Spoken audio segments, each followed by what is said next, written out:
Perserikatan Bangsa-Bangsa menyebut kesetaraan perempuan di dunia masih tertinggal jauh, meski sudah masuk salah satu dari 17 butir tujuan pembangunan berkelanjutan yang berakhir pada 2030 mendatang.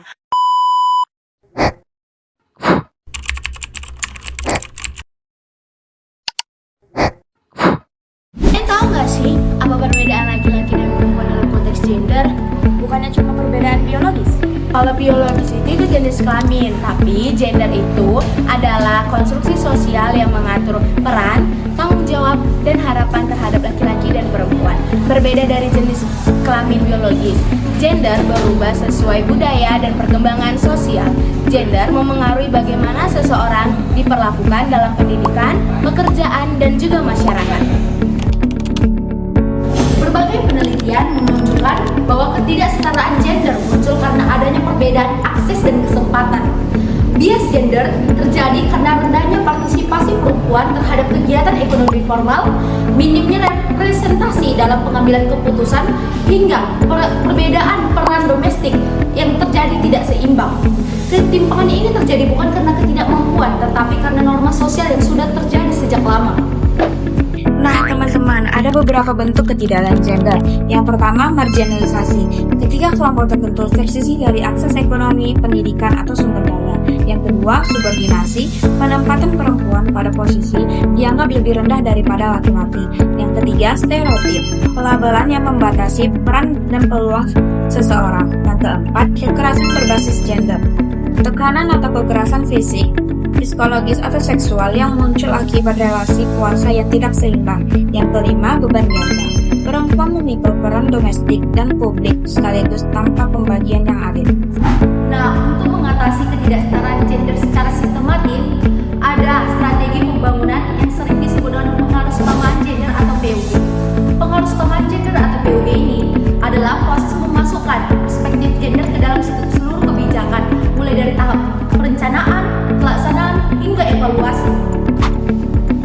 PUG memiliki 4 prinsip utama. Yang pertama adalah analisis gender terhadap kebijakan dan strategi. Kedua adalah data terpilih gender sebagai dasar pengambilan keputusan. Ketiga, anggaran responsif gender agar pemanfaatannya dapat dirasakan secara seimbang. Keempat adalah layanan publik yang adil dan tidak diskriminatif. PUG bukan merupakan program tambahan, tetapi merupakan strategi yang dilakukan secara seimbang agar pemanfaatannya dapat dirasakan baik laki-laki maupun perempuan. Jika PUG memastikan kebijakan lebih adil, maka langkah berikutnya adalah memperkuat kapasitas perempuan agar benar-benar dapat memanfaatkannya. Pemberdayaan perempuan adalah proses meningkatkan kemampuan dan kesempatan perempuan agar mereka dapat mengambil keputusan penting dalam hidupnya dan berperan setara dalam masyarakat. Tujuannya bukan hanya memberi akses, tetapi memastikan perempuan memiliki kendali, suara, dan manfaat dari pembangunan. Pemberdayaan ini terlihat dalam 3 ranah utama. Yang pertama, ranah ekonomi. Perempuan perlu memiliki kesempatan yang sama dalam pekerjaan, usaha, akses modal, dan pelatihan agar mereka mampu mandiri secara finansial. Yang kedua, ranah sosial. Perempuan harus mendapatkan akses yang setara dalam pendidikan, kesehatan, perlindungan, serta ruang berpartisipasi dalam komunitas. Yang ketiga, ranah politik. Perempuan perlu terlibat dalam proses pengambilan keputusan dan kepemimpinan agar kebijakan lebih inklusif dan mencerminkan kepentingan semua kelompok.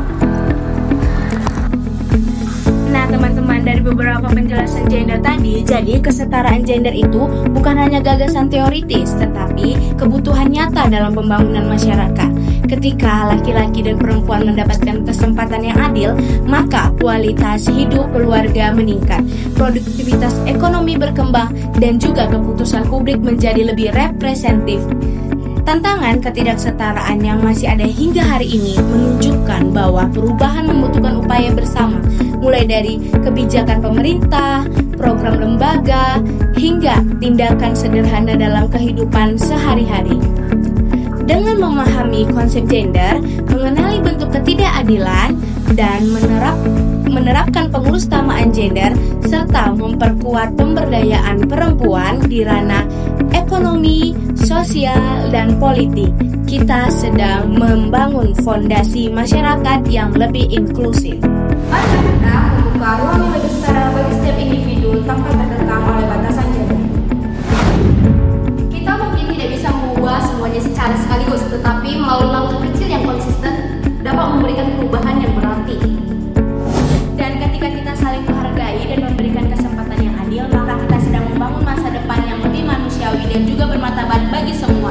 Sekian dari kami mengenai penjelasan ketidaksetaraan gender. Semoga apa yang kami berikan